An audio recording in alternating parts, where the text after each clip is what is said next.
కొట్టే కారం రంగు రుచి ఆచి కారం పొడి. మున్సిపల్ ఎన్నికలకు కేబినెట్ గ్రీన్ సిగ్నల్ ఇవ్వడంతో స్టేట్ ఎలక్షన్ కమిషన్ కసరత్తు ముమ్మరం చేసింది. రేపు ఎన్నికల షెడ్యూల్ విడుదల చేసే అవకాశం ఉంది. ఇప్పటికే మేయర్లు, మున్సిపల్ చైర్పర్సన్లతో పాటు వార్డుల వారీగా రిజర్వేషన్ల జాబితాలు ఎస్సీసీ చేతికందాయి. ఆర్ఓలు, ఏఆర్ఓలకు శిక్షణ కూడా పూర్తి చేసింది. ఎన్నికల్లో పోటీ చేయబోయే ఇండిపెండెంట్ అభ్యర్థుల కోసం 75 గుర్తులను ప్రకటించింది. ఇక షెడ్యూల్ రిలీజ్ చేసి నామినేషన్ల స్వీకరణ, పోలింగ్ కౌంటింగ్ తేదీలను ప్రకటించడమే మిగిలి ఉంది. షెడ్యూల్ రిలీజ్ అయితే ఆ వెంటనే రాష్ట్రంలో ఎలక్షన్ కోడ్ వస్తుంది.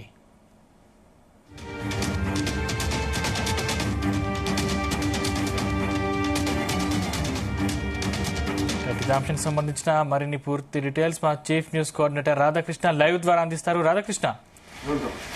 Good afternoon Sandeep. మొత్తంగా రాష్ట్ర వ్యాప్తంగా కూడా మున్సిపల్ ఎన్నికలకు రంగం సిద్ధమైంది. సో మనం చూసాం, రీసెంట్ గానే సర్పంచ్ ఎన్నికలు ముగిశాయి. సో పార్టీ గుర్తులపై అవి ఎన్నికలు జరగలేదు, కానీ ఆ ఎన్నికలు కూడా చాలా అత్యంత ప్రతిష్టాత్మకంగా అన్ని రాజకీయ పక్షాలు తీసుకున్నాయి. అధికార పార్టీ కాంగ్రెస్ తో పాటు బీఆర్ఎస్, బీజేపీ కూడా సర్పంచ్ ఎన్నికలను పార్టీ గుర్తులపై జరిగినప్పటికీ తమ అభ్యర్థులు గెలవాలని చెప్పేసి, తమ పార్టీ మద్దతుదారులు గెలవాలని చెప్పేసి కూడా చాలా ప్రతిష్టాత్మకంగా తీసుకుని ఎన్నికల్లో పనిచేశాయి. సో ఇప్పుడు అవి ముగిశాయి. ఇక నెక్స్ట్ మున్సిపల్ ఎన్నికలు వస్తున్నాయి త్వరలోనే. అంటే ఈ రోజు 2-3 రోజుల్లోనే ఈ యొక్క మున్సిపల్ ఎన్నికలకు సంబంధించి షెడ్యూల్ విడుదలయ్యే అవకాశం కనబడుతోంది. ఫిబ్రవరి 2వ వారం కల్లా ఎన్నికల ప్రక్రియ పూర్తి చేయాలనే ఒక ఆలోచనలో ఆ రాష్ట్ర ప్రభుత్వం ఉంది. సో రీసెంట్ గా మేడారంలో జరిగినటువంటి కేబినెట్ భేటీలో కూడా మున్సిపల్ ఎన్నికల నిర్వహణపై కేబినెట్ సుదీర్ఘంగా చర్చించింది. ఇప్పటికే ఎన్నికలకు సంబంధించినటువంటి రిజర్వేషన్లు ఖరారయ్యాయి. సో వార్డులు, అదేవిధంగా మేయర్లు సంబంధించి కార్పొరేషన్ చైర్మన్లకు సంబంధించి కూడా రిజర్వేషన్లను ఖరారు చేసింది. దానికి సంబంధించి పూర్తి స్థాయి మొత్తం డీటెయిల్స్, వివరాలన్నీ కూడా రాష్ట్ర ఎన్నికల సంఘానికి కూడా చేరుకున్నాయి. సో ఈ నేపథ్యంలో ఎన్నికలకు సంబంధించి ఎప్పుడు నిర్వహించాలనే దానిపైనే కొంత రాష్ట్ర ప్రభుత్వం 1-2 సార్లు ఆలోచిస్తున్నట్టుగా తెలుస్తోంది. ఎందుకంటే కొంత మున్సిపాలిటీకి సంబంధించి అభివృద్ధి కార్యక్రమాలు 1-2 జిల్లాలకు సంబంధించి పెండింగ్ లో ఉన్నట్టు తెలుస్తోంది. ఈ నేపథ్యంలో యాక్చువల్ గా రేపు ఎన్నికల షెడ్యూల్ విడుదలవుతుంది అని అంతా భావిస్తున్నప్పటికీ అది మరింత ఆలస్యంగా 2-3 రోజులు ఆలస్యం అయ్యే అవకాశాలు కూడా లేకపోలేదు అనే ఒక చర్చ జరుగుతోంది. దానికి కారణం ఏంటంటే మెయిన్ ప్రధానంగా ఈ యొక్క కార్పొరేషన్ సంబంధించి ఏవైతే ఉన్నాయో అక్కడ ఉన్నటువంటి ఆ జిల్లాలకు సంబంధించి అభివృద్ధి కార్యక్రమాలకు పెద్ద ఎత్తున చేపట్టాలని చెప్పేసి కేబినెట్ భేటీలో సీఎం రేవంత్ రెడ్డి ఆ జిల్లా మంత్రులకు సూచించినట్టుగా తెలుస్తోంది. అక్కడ ఉన్నటువంటి స్థానికంగా మంత్రులకు మరికొన్ని అభివృద్ధి కార్యక్రమాలకు శ్రీకారం చుట్టండి, తొందరగా నిధులు విడుదల చేసుకోండి, ఒక 2-3 రోజులు షెడ్యూల్ ఆలస్యం అయినా పర్లేదు అన్న యాంగిల్లో రాష్ట్ర ప్రభుత్వం ఉన్నట్టుంది. ఎందుకంటే ఖచ్చితంగా గెలిపే ధ్యేయంగా పనిచేయాల్సి ఉంటుంది. మున్సిపల్ ఎన్నికలు చాలా ప్రతిష్టాత్మకంగా తీసుకోవాలని చెప్పేసి కూడా మంత్రులకు సీఎం రేవంత్ రెడ్డి సూచించిన నేపథ్యంలో యాక్చువల్ గా రేపు ఎన్నికల షెడ్యూల్ విడుదల అవుతుంది అని చెప్పేసి ప్రచారం జరుగుతున్నా 1-2 రోజులు ఆలస్యమయ్యే అవకాశం కనబడుతుంది. సో అల్టిమేట్ గా ఎన్నికలకు సంబంధించి ఇప్పటికే పూర్తి స్థాయిలో రాష్ట్ర ఎన్నికల సంఘం సన్నద్దమైందని చెప్పవచ్చు. ఆర్ఓలకు, ఏఆర్ఓలకు కూడా పూర్తి స్థాయిలో శిక్షణ కూడా పూర్తి అయిపోయింది. మరోవైపు ఇటు అధికారులతో సంబంధించి పోలీసులకు, అదేవిధంగా అధికారులతో నిత్యం గతంలోనే రాష్ట్ర ఎన్నికల సంఘం భేటీ సమీక్ష నిర్వహించింది. ఎన్నికలను అన్ని కూడా ఒకే దఫాలో నిర్వహించాలనుకుంటాం కాబట్టి శాంతి భద్రతలకు, ఎన్నికల నిర్వహణకు ఎలాంటి ఆటంకాలు లేకుండా అన్ని రకాలుగా చర్యలు చేపట్టాలని చెప్పేసి కూడా అధికారులకు సూచించిన పరిస్థితి కనబడుతోంది. ఈ నేపథ్యంలో ఇటు పోలీస్ శాఖ కావచ్చు, అదేవిధంగా కలెక్టర్ సంబంధించినటువంటి అందరు అధికారులు కూడా ఈ యొక్క ఎన్నికల నిర్వహణకు సంబంధించి పూర్తి సన్నద్ధంగా ఉన్నామని చెప్పేసి రాష్ట్ర ఎన్నికల కమిషన్ కూడా చెప్పిన పరిస్థితి కనబడుతోంది. ఈ నేపథ్యంలో మొత్తంగా కూడా ఎన్నికలకు సంబంధించి దృష్టి పెట్టినట్టుగా తెలుస్తోంది. ఇప్పటికే రాష్ట్ర ప్రభుత్వం తరఫున అధికార కాంగ్రెస్ ఎన్నికల కోసం చాలా అత్యంత పరిష్టాత్మకంగా తీసుకుంది. ఎందుకంటే ఖచ్చితంగా ఈ ఒకసారి 2 సంవత్సరాల తర్వాత రాష్ట్ర వ్యాప్తంగా ప్రజల నాడి తెలుసుకునే అవకాశం ఉంటుంది, ప్రజల అభిప్రాయం తెలుసుకునే అవకాశం ఉంటుంది. కాబట్టి మొత్తంగా కూడా 116 మున్సిపాలిటీలకు, అదేవిధంగా కార్పొరేషన్లకు సంబంధించి ఈ యొక్క 2990కి సంబంధించినటువంటి వార్డులకు ఎన్నికలు జరగబోతున్న నేపథ్యంలో దాదాపుగా రాష్ట్ర వ్యాప్తంగా అందరి ప్రజలకు సంబంధించినట్టు అన్ని నియోజకవర్గాలకు సంబంధించి కూడా ప్రజల అభిప్రాయ సేకరణకు ఇదొక టెస్ట్ గా, లిట్మస్ టెస్ట్ గా రాష్ట్ర ప్రభుత్వం భావిస్తుంది. సో ఖచ్చితంగా ఈ ఎన్నికలు గెలిచి తీరితే ఖచ్చితంగా ఈ యొక్క మున్సిపల్లో మంచి సింహభాగము ఉత్తమమైన ఫలితాలు సాధిస్తే ఆటోమేటిక్ గా కాంగ్రెస్ పార్టీకి అది బూస్టింగ్ గా ఉంటుంది. రాష్ట్ర ప్రభుత్వానికి మరింత అభివృద్ధి కార్యక్రమాలు, సంక్షేమ కార్యక్రమాలు చేపట్టడానికి అవకాశం అవకాశం ఉంటుందని చెప్పేసి సీఎం రేవంత్ రెడ్డి కూడా సహచర మంత్రులు పార్టీకి సంబంధించిన ఎమ్మెల్యేలకు చెప్పిన పరిస్థితి కనబడుతుంది. ఏ మాత్రము ఈ యొక్క ఎన్నికలకు సంబంధించి ఉదాసీనత ప్రదర్శించవద్దు. ఎందుకంటే సర్పంచ్ ఎన్నికల్లోనే కొంతమంది ఎమ్మెల్యేలు తెలిసి తెలియకనో 16 మంది ఎమ్మెల్యేలు తమ నియోజకవర్గంలో సీరియస్ గా తీసుకోకుండా కొంత కాంగ్రెస్ పార్టీ చెప్పిన గైడ్ లైన్స్ ప్రకారం కాకుండా తమకు ఇష్టానుసారంగా వ్యవహరించడం వల్ల కొంత ఫలితాలు వ్యతిరేకంగా వచ్చాయి. కానీ ఇప్పుడు అలాంటి పరిస్థితి రాకూడదు. మున్సిపల్స్ పైన పూర్తి స్థాయిలో దృష్టి పెట్టండి. ఎమ్మెల్యేలు కావచ్చు, మంత్రులు కావచ్చు, ఖచ్చితంగా ఆ యొక్క నియోజకవర్గాల్లోని మున్సిపాలిటీస్ కార్పొరేషన్లకు సంబంధించి పూర్తి స్థాయిలో దృష్టి పెట్టి గెలిపే ధ్యేయంగా కూడా పనిచేయాలని చెప్పేసి సీఎం రేవంత్ రెడ్డి చెప్తున్న పరిస్థితి కనబడుతోంది. మంత్రులందరికీ కూడా ఇన్ఛార్జ్ గా మొత్తం ఆ యొక్క సంబంధించి మొత్తంగా కూడా కార్పొరేషన్లకు, మున్సిపాలిటీకి సంబంధించి జిల్లాలకు మంత్రులకు బాధ్యతలు కూడా అప్పచెప్పిన పరిస్థితి కనబడుతోంది.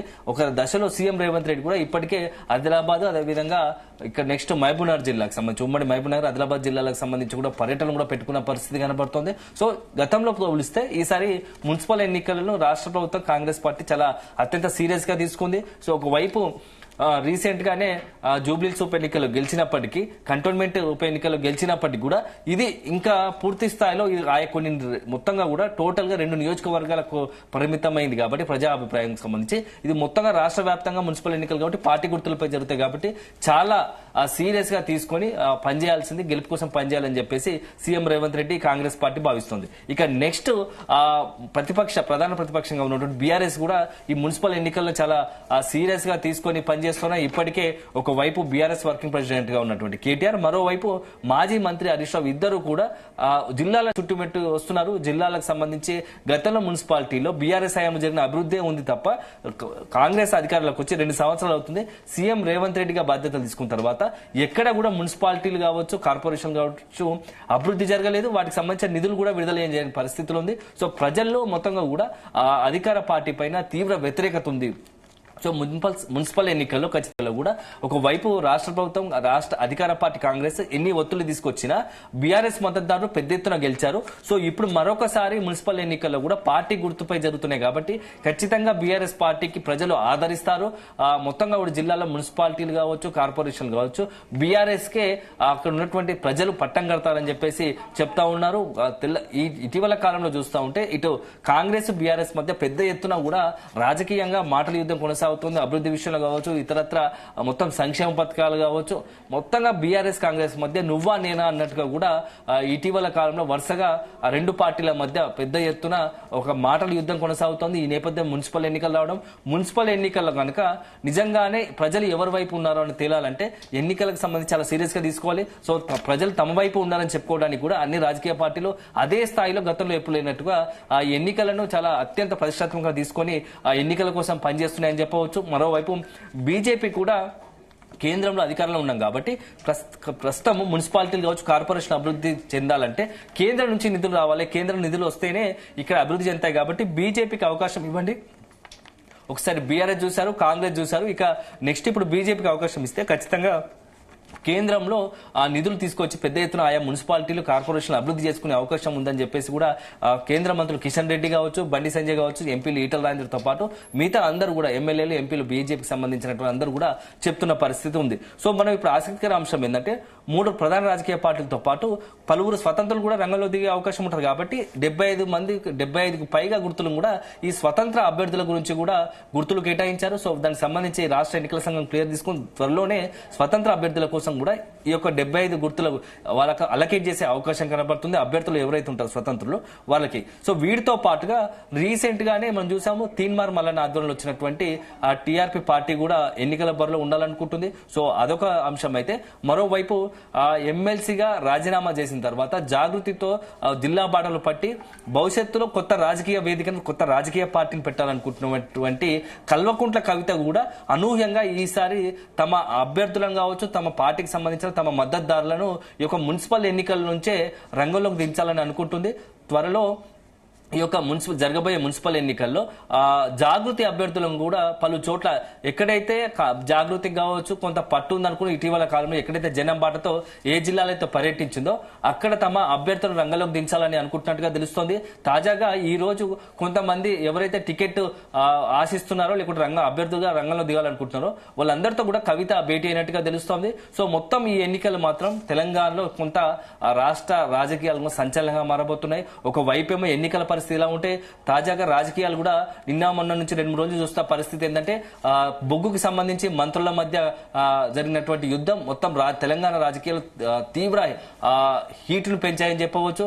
దాంతో పాటుగా ఒక అంశం అదే ఉండగా నెక్స్ట్ నిన్న రాత్రి మాజీ మంత్రి హరీష్ రావుకు ఫోన్ ట్యాపింగ్ కేసులో సిట్కి సంబంధించి నోటీసులు జారడం, సిట్ విచారణకు హాజరు కావడంతో తెలంగాణ రాష్ట్ర రాజకీయాల్లో వరుసగా జరుగుతున్న పరిణామాలు కొంత ఉత్కంఠకు ఆసక్తిగా ఎటువంటి పరిణామాలు దారితీస్తాయని చెప్పేసి అంతా కూడా చూస్తున్నారు. ఈ నేపథ్యంలో ఒకవైపు మున్సిపల్ ఎన్నికలు, దానికి అనుబంధంగానే ఇప్పుడు జరుగుతున్న రాజకీయ పరిణామాలు మొత్తంగా కూడా చాలా రాష్ట్ర రాజకీయాలకు సంబంధించి కొంత ఏదైతుందో ఇటీవల పరిణామాలు ఆసక్తికరంగా మారుతున్నాయి. సో రాబోయే 2-3 రోజుల్లో మున్సిపల్ ఎన్నికల లోపే రాష్ట్ర రాజకీయాల్లో ఏదైనా అనూహ్య పరిణామాలు జరిగే అవకాశం ఉందా అని కూడా కొంత మొత్తం రాజకీయ వర్గాల్లో చర్చ జరుగుతున్న పరిస్థితి కనబడతా ఉంది. సందీప్, తెరకొట్టే కారం రంగు రుచి ఆచి కారం పొడి.